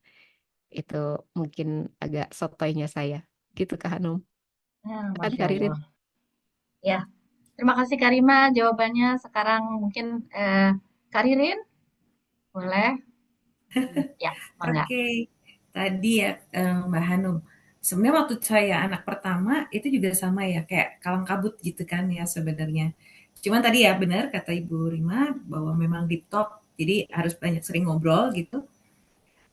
Kemudian 3 tahun berikutnya saya punya anak kedua. Nah, itu lebih chaos lagi rasanya di kepala saya gitu. Sampai pada satu titik saya berpikir bahwa eh, I'm not going anywhere kalau tetap membuat chaos sendiri gitu, karena itu dibikin-bikin. Menurut saya sekarang ini gitu, kalau saya lihat lagi masa itu kayaknya dibikin-bikin sama saya sendiri, kekeosannya di dalam pikiran saya itu gitu. Padahal sebenarnya waktu itu kita coba banyak ngobrol dengan pasangan untuk bisa bagaimana nih enaknya, bagaimana mengaturnya dari sisi waktu, dari sisi gimana kita ngajarin dia supaya dia siap untuk masuk sekolah. Nah itu akhirnya dengan cara itu saya bisa tahu, oh kalau gitu kita mesti ngapain, masukin dia ke playgroup lah atau mau ngapain gitu. Nah itu udah jelas. Dan kemudian di kantor juga saya juga walaupun saya tahu saya bisa, itu kita juga mengatur karena put it into the reality gitu. I can but not really can do that gitu. Ya nggak apa-apa, toh kan juga nggak terlalu lama juga gitu untuk beberapa saat sampai mereka udah mulai masuk sekolah SD. Nah itu baru kita bisa taking into the career yang kita pengen gitu, karena mereka sudah jam di sekolahnya ya menjadi lebih panjang gitu. Itu satu. Terus jangan lupa kalau sekarang tuh tadi Mbak Rima bilang tentang hands-nya ibu itu ini sekali bermanfaat sekali gitu ya, bermakna sekali. Padahal sebenarnya hands ini juga bermakna buat diri kita sendiri. Kalau tahu, jadi yang suka saya anjurin ya semua, mudah-mudahan semuanya ini ya suka gini kan ya. Jadi sapalah diri teman-teman sendiri bahwa, hai Ririn, hari ini kamu udah hebat, kamu nggak marah sama anak kamu yang pertama, walaupun dia susah banget makannya. Kamu udah hebat, bisa ngerjain yang tadi diminta sama si Pak Ruli gitu misalnya. Hal-hal itu, tapi buat saya itu kalau mau ditepuk-tepuk sama ibu atau tepuk-tepuk sama bos atau tepuk-tepuk apalagi suami gitu, ngapain gue tepuk-tepuk lo gitu kan kali ya. Itu adalah kita menyalurkan kepada diri kita sendiri bahwa you are doing good gitu ya. Kita nggak sadar kadang-kadang hal sesederhana ngajak main itu is one a good thing. Tadi mengembangkan karir anak gitu kan ya, dari situ. Itu aja sih kalau dari saya. Baik, terima kasih Mbak Ririn. Semoga cukup menjawab ya. Tadi Mbak siapa? Aku sampai lupa. Ya, Ya, makasih Mbak Ririn, Mbak Rima. Aku coba. ya, mudah-mudahan cukup menjawab. Dan jangan lupa Mbak Hanum, eh, untuk case-case yang sifatnya spesifik, jangan lupa di sini ada sahabatku. Jadi kita juga dalam rangka World Mental Health Day, kita juga ada loh konseling gratis ya. Juga jadi buat teman-teman yang lain bisa ada nanti mungkin klik linknya bisa di sharing lagi nanti sama Kak Hasna ya. Ada konseling gratis yang memungkinkan kita terhubung dengan psikolog-psikolog kita. Jadi mungkin kalau ngobrol langsung gitu ya, private mungkin lebih bisa dieksplor nanti dengan konselornya, dengan psikolognya ya. Mudah-mudahan bisa lebih terurai Mbak Hanum. Ya, tetap semangat Mbak Hanum. Ya, aku yakin Mbak Hanum semangat sekali karena sampai lupa umur tuh Mbak Hanum. Iya, makasih Mbak. Iya, tetap semangat. Baik, terima kasih jawabannya Kak Rima, Kak Ririn. Saya izin untuk membacakan pertanyaan di chat dari Ibu atau Kak Umi Syarifah. Ibu Umi 36 tahun, ibu 3 anak. Pertanyaannya adalah bagaimana kita menyeimbangkan our mind, body, and soul saat kita punya banyak tuntutan, rumah dan pekerjaan. Plus wanita juga punya siklus hormonal yang bahkan kita tidak bisa mengendalikan saat ada reaksi-reaksi yang keluar dari siklus itu. Mostly reaksi yang keluar bukan happy, tapi lebih ke anger, ke semua sudut. Nah, jadi intinya gimana menyeimbangkan our mind, body, and soul. Nah, mangga siapa dari Karima atau Karirin dulu? Mangga Karirin. Aduh, kalau buat saya udah lama nggak ke psikologi. Baca-baca bukunya juga udah lama. Tapi kalau buat saya gitu, kalau ya memang kalau cewek kan ada siklus-siklus tertentu gitu ya. Itu udah pasti we need to find a food kalau buat saya yang bisa mereduce hormon-hormon tertentu yang akan menjadi dominan pada saat-saat tertentu. Itu gampang kok, banyak nyari aja di TikTok apa kan banyak tuh dikasih tahu. Find it. apakah karena kamu kurang magnesium atau kamu kurang apa, cari buah-buahan atau makanan yang bisa membalance itu sehingga tidak terlalu dominan. Terus yang kedua adalah kalau saya bingung ditanya atau saya agak irritate gitu ya dengar orang udah pengen marah gitu ya. Tadinya saya adalah manusia yang sumbunya sangat pendek. Jadi kalau ada orang marah saya langsung marah balik gitu. Kalau ada yang saya nggak suka sependek itu gitu ya saya bisa ngomong. Kemudian ada teman saya yang ngajarin. Saya nggak tahu tuh Bari masih apa namanya ya, tapi pokoknya dia bilang between 2 second to 20 second. Jadi you take a deep breath about 22 second or 20 second, terserah kamu. Then you reply. If you still think tetap mau marah gitu, then you drink. Itu aja sih, dan sesederhana itu yang ternyata ampuh kalau buat saya. Gampang kok hitung. Tarik nafas 2 detik, oh tenang, jawab. Kalau belum, tunggu aja 20 detik gitu, coba sebentar gitu ya, baru jawab. Atau ya, apa ya, gitu, ngomong dulu gitu. Kalau saya sih kayak gitu sih, yang saya buat ya. Tapi saya istilahnya lupa namanya apa itu. Iya benar Itu banget aja sih. kok. Iya, makasih Kak Ririn. Karena memang kadang-kadang nafas itu sebenarnya efeknya luar biasa ya. Tapi kadang-kadang kita lupa gitu loh bahwa karena saya juga sering tuh ada klien yang bilang saya udah nafas kok Bu, kok tetap gini ya? Saya udah nafas kok, ini saya udah nafas tapi kenapa tetap panik ya? Itu tuh. Nah Ya, ternyata deep breath maksudnya. Slow breathing, ya. ya jangan lupa kakak-kakak, ibu-ibu di sini bahwa nafas itu sebenarnya juga fungsi di mana kita ngasih tahu ke otak bahwa hey, this is actually safe now. Tentunya nafas yang itu tadi ya, deep gitu ya, yang perlahan, bukan yang terengah-engah. Kalau terengah-engah malahan dia ngasih message-nya ke otak adalah ini bahaya, cepetan. Gitu ya, kurang lebih. Baik, Mangga Kak Rima masukannya mungkin untuk pertanyaan tadi nih Iya, tentang kayak kalau hormonal tuh memang PR pada usia paruh baya kemudian ya. Kalau saya juga kayaknya arahnya ini yang kayak lagi trendy juga itu di FYP-nya Instagram saya keluarnya tuh perimenopause. Jadi kayak apa namanya eh, hot flash dan sebagainya.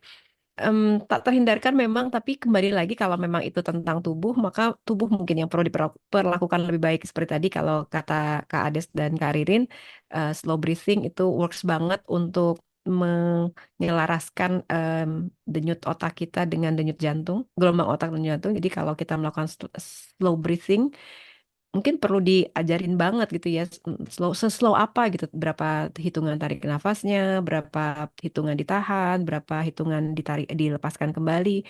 Jadi terasa sekali ketika nafasnya melambat, denyut jantungnya juga melambat, gelombang otaknya juga menurun dan kita jadi lebih santai, jadi lebih berat untuk marah-marah karena dorongan untuk marahnya jadi hilang karena kita jadi lebih bisa berpikir lebih jernih.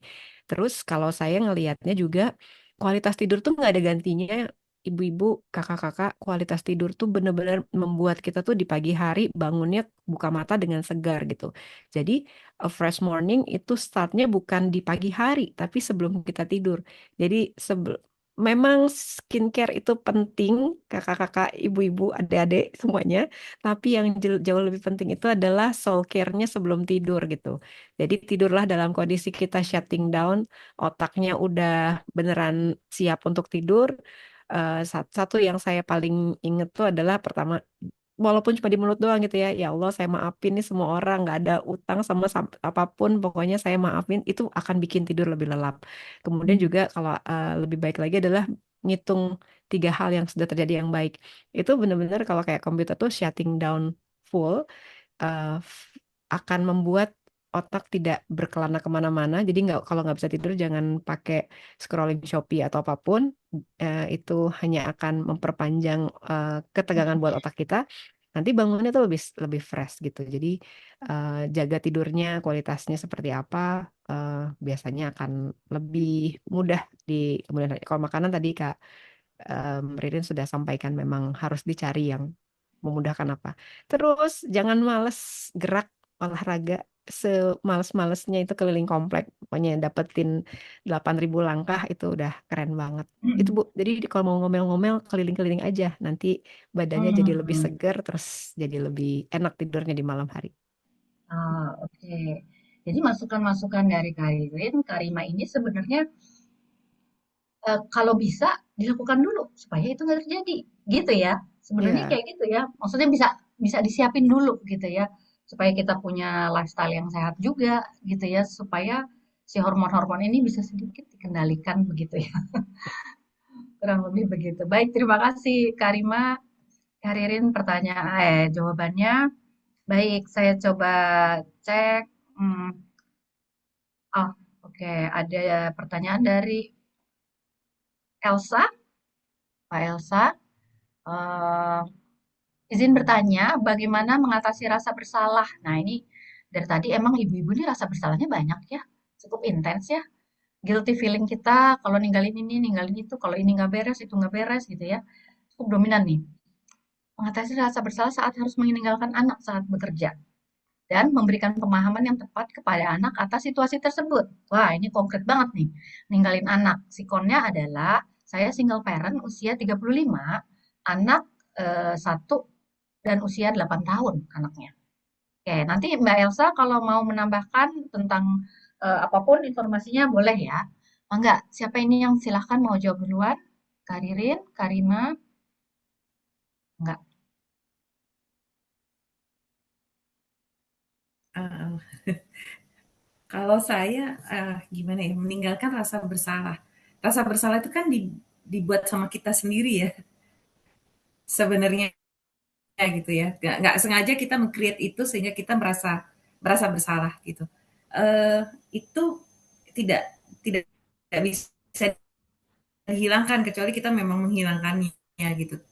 Cuman kalau saya melihatnya lebih ke arah gini, gimana caranya itu tidak mempengaruhi memberikan pengertian pada anak kenapa kita bekerja Hmm. dan memastikan bahwa kita juga nurturing yang kita perhatikan. Itu buat Hmm. saya lebih penting daripada kita sibuk merasa bersalah gitu. Hmm. Daripada. Jadi ya kalau mau ya memang harus dikasih tahu bahwa kenapa ibu harus bekerja. Tadi kan mungkin single parents, then you have to mention why you need to work. But as a balance gitu kita juga kasih tahu bahwa kita juga nggak overwork, nggak overuse permit yang diberikan sama anak. Nah, jadi kita kan udah minta izin nih sama anak untuk bekerja karena we need to work. Begitu dikasih izin sama anak, we also not overuse. Not overuse tuh jadinya pulang sampai lembur sampai malam. Mungkin sekali dua kali bisa, tapi nggak tiap hari. Terus mungkin harus pergi keluar kota dan keluar negerinya dalam frekuensi yang rapat. Nah, itu mungkin kita harus bisa put it into the reality seberapa kita bisa supaya kita bisa tidak me, mengoveruse izin yang sudah diberikan pada anak. Karena kita juga memberikan janji pada anak bahwa okay, you have difficulties with your math. Oke, nanti malam kita bantu deh, kita kerjain sama-sama ya, gitu ya. Atau kamu ada ini, oke, kita akan bantuin apa. Kemudian kalau dia nangis gara-gara nggak dibully sih, tapi misalkan diledek lah karena apa gitu. We have to be there untuk dengerin apa yang ini. Karena dia sudah kasih izin ke kita untuk kerja. So we have to be to balance gitu ya, nggak mengoveruse izin yang sudah diberikan. Jadi saya nggak tahu apakah rasa bersalahnya bisa hilang apa enggak ya. Cuma saya rasa itu yang lebih diperlukan. Oke, ya. Terima kasih, Karirin. Karima, ada yang mau ditambahkan? Ya, kalau rasa bersalah itu menyampaikan pesan, seperti halnya semua emosi itu sebetulnya ada message yang mau disampaikan ke diri kita gitu. Rasa bersalah itu sesungguhnya menjaga kita agar kita tidak lagi melakukan kesalahan itu di kemudian hari gitu kan. Itu prinsipnya mengapa kita diciptakan dengan sebuah emosi yang disebut dengan rasa bersalah. Lalu kalau kita cek lagi ke dalam, mengapa kita melakukan apa yang kita lakukan, izin untuk balik lagi ke H yang pertama yaitu heal, apa yang menjadi motivasi Kak Umi tadi? Elsa. Kak Elsa untuk bekerja, rasanya kita perlu mendamaikan itu Kak, karena sebetulnya Kak Elsa bukan sedang bersenang-senang, mengabaikan kewajiban, justru Kak Elsa sedang menjalankan kewajiban sebagai breadwinner satu-satunya saat ini dimiliki anak. Oh ya sebelumnya tos dulu, saya juga single mom, jadi stay strong Kak Eka. Kita perlu menyadari bahwa kita tuh sering sekali jahat banget sama diri sendiri, sering sekali melupakan mesti mengucapkan terima kasih sama diri sendiri, tapi lebih ramah dan lebih memaafkan orang lain. Contohnya gini, kalau kita tabrakan sama orang di jalan, kesenggol gitu ya, bukan tabrakan mobil, biasanya kalau kita kesenggol sama orang, orangnya bilang maafin dia gitu, iya, iya, iya, dimaafin. Tapi kalau kita sendiri yang melakukan kesalahan itu kita akan cenderung kalau banget gue, aduh, kenapa sih self talk itu jahat gitu karena kita cenderung self blaming, cenderung punya guilt yang besar gitu. Dan kita kadang-kadang seiring dengan itu juga lupa berterima kasih sama diri sendiri. Kita kadang-kadang kalau ke minimarket gitu, terima kembalian, walaupun itu memang hak kita akan bilang terima kasih. Tapi sebagai seorang Kak Elsa yang sedang menjalankan dua peran, sedang menjalankan tugas sebagai ibu, juga sebagai orang yang memprovide kasih sayang dan pengasuhan buat anaknya Kak Elsa, siapa yang lebih layak untuk mendapatkan ucapan terima kasih dan maaf selain dirimu sendiri gitu. Jadi izinkan dirimu juga untuk menerima ucapan terima kasih itu dan memaafkan diri sendiri. Ini bukan tentang pengabaian, bukan tentang tidak melakukan kewajiban, justru Kak Elsa sedang melakukan dua kewajiban sekaligus gitu. Pada saat ini itu yang perlu didamaikan. Jadi inner battle-nya kalau saya tangkap justru ada dalam diri Kak Elsa sedang ingin bersama-sama dengan anak dan di sisi lain perlu berperan yang sebetulnya peran itu untuk saat ini tidak ada yang menggantikan selain Kak Elsa sendiri. Eh, Tidak fair rasanya untuk mengatakan bahwa ada kesalahan di situ. Adapun apa yang harus dilakukan, Kak Elsa tanya kepada diri sendiri, ini untuk tujuan baik apa saya melakukannya. Katakan itu sebagai sebuah your strong why sebagai apa yang energi yang sedang dihadirkan, maka ketika kita melakukannya sebagai kalau saya gini, izin sharing ya, saya melakukannya itu bukan karena saya mau cari duit gitu, walaupun memang iya, memang buat uang sekolah, buat memenuhi kebutuhan gitu ya. Tapi saya sedang mau bilang bahwa em, Tuhan Sang Maha Pemberi rezeki, saya sedang melakukan hal ini untuk memenuhi kebutuhan penerus sujud saya gitu. Jadi saya ngerasa itu jauh lebih powerful untuk energi saya berbagi, berkontribusi, sekaligus juga membuat saya ngerasa saya sedang melakukan hal yang bukan tentang diri saya sendiri, tapi sebagai kewajiban yang kalau nggak saya lakukan, nggak ada yang bisa melakukannya, karena itu memang saya yang punya tanggung jawab itu. Gitu, Kak.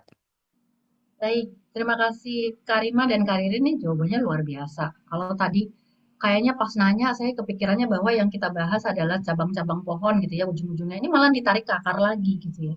Jadi emang bener-bener meaning itu penting buat kita supaya nggak kejebak salah benar gitu ya. Supaya nggak oversimplify tiba-tiba ini apa ini ya. Kita kan emang suka gitu ya. Ini apa ini ya? Ini apa ini? Padahal ternyata dua-duanya hal baik.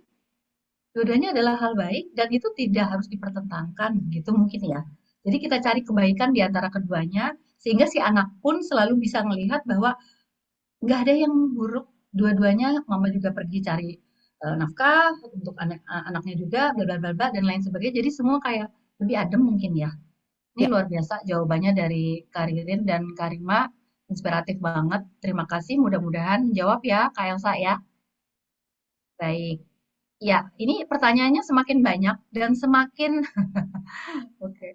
Aku coba scan dulu ya ke bawah ya, karena ada beberapa pertanyaan yang memang sangat spesifik dan terkait dengan isu pribadi gitu ya. Jadi kalau sangat spesifik mungkin aku akan coba milih beberapa yang memang lebih umum gitu ya, biar yang lainnya di sini merasa memang ini mewakili sama-sama gitu ya. Oke, baik sebentar. Atau ada di antara teman-teman ada yang mau bertanya langsung, boleh loh. Open mic. Ya, Izin Mbak. bertanya boleh, Bu? Boleh. Ini siapa?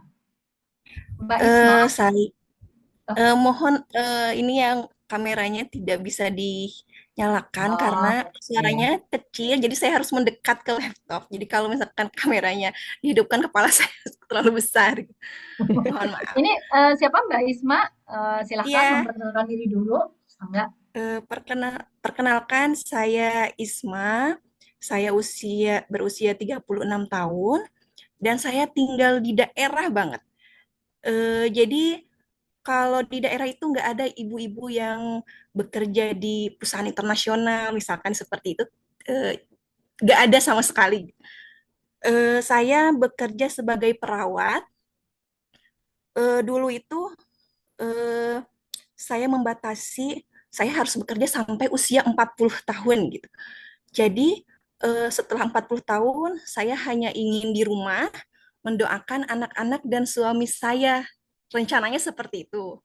Tetapi kalau tinggal di daerah, kita kalau ketemu orang atau keluarga, sudah jadi ASN belum? Selalu itu gitu pertanyaannya.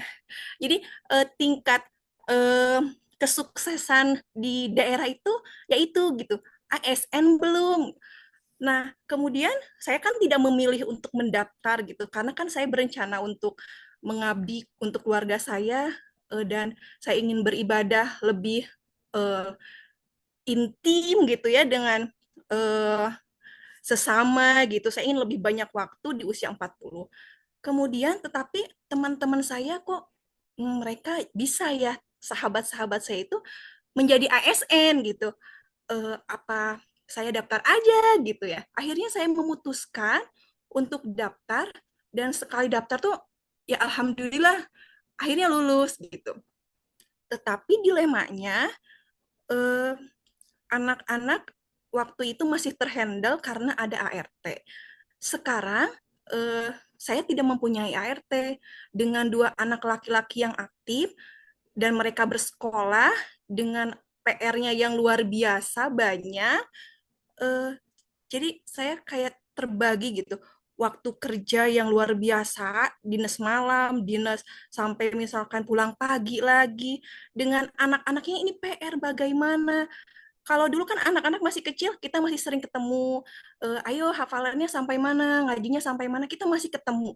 Malah mereka anak-anak lebih banyak hafalannya. Setelah disekolahin, terus nggak ketemu sama saya, anak pulang sore, saya belum pulang, terus ketika saya pulang jam 9, anak-anak sudah tidur, malah sepertinya kualitas anak-anak itu malah menurun kalau menurut saya. Padahal kan mereka di sekolah, tapi kok kenapa ya kemampuan hafalannya menurun, misalkan berhitungnya ke jadi menurun juga gitu. Nah, bagaimana mensiasati biar anak-anak terhandle, pekerjaan terhandle tanpa ART gitu. Seberapa besar ART itu berpengaruh dalam pengasuhan anak? Mungkin itu saja, Karirin. Karina, Oke. tolong masukannya. Terima Baik, terima kasih. kasih Mbak Isma. Kak Isma emang ada di mana sih? Saya di ujung Kabupaten Sukabumi, tahu nggak Oh, Ibu? Tapi di ujungnya 1 jam kemudian udah Provinsi Banten. oh gitu. Iya, iya. Baik, terima kasih atas pertanyaannya. Nanti coba kami jawab ya. Terima kasih, Kak Isma. Iya, sama-sama. Baik, Karima atau Karirin, enggak. Ini kayaknya kita berkejaran dengan waktu. Monggo, ada yang mau menanggapi? Boleh Karima dulu, boleh. Saya lagi masih mikir ini gimana. Karima aja juga boleh, nggak apa-apa. Iya. Enggak. Eh, terima kasih Kak Isma. Ini saya boleh tanya Kak, apakah suaminya ikut terlibat pula dalam kepengasuhan anak? eh, Suami saya ikut terlibat. Misalkan seperti saya sudah menyiapkan, kalau saya dinas sore atau dinas malam, makan malam sudah saya siapkan. Misalkan tinggal goreng ayamnya aja. Kalau digoreng dari awal kan mungkin nggak enak tuh, memberikan makan, terus kadang memandikan anak, membantu cuman tidak semaksimal seorang ibu ketika mendampingi pelajaran karena mungkin itu bukan ranah saya. Suami saya selalu bilang itu kalau makanan oke, kalau untuk pelajaran maaf saya tidak bisa gitu. Kalau Tapi sangat anaknya umur berapa membantu. Kak? Anaknya sekarang kelas 3 dan umur yang satu lagi 5 tahun. Oke. Ya, eh, ini saya terus terang juga nggak tahu jawabannya apa. Kalau tadi pertanyaannya ke seberapa jauh peran ART, itu juga saya nggak bisa jawab karena yang bisa jawab adalah Kak Isma dan suami. Jadi saran saya adalah lakukan segera meeting keluarga. Kemudian berpasangan dulu ayah dan ibu. Setelah itu baru kemudian anaknya dilibatkan. Yang 5 tahun juga, iya 5 tahun juga ikut.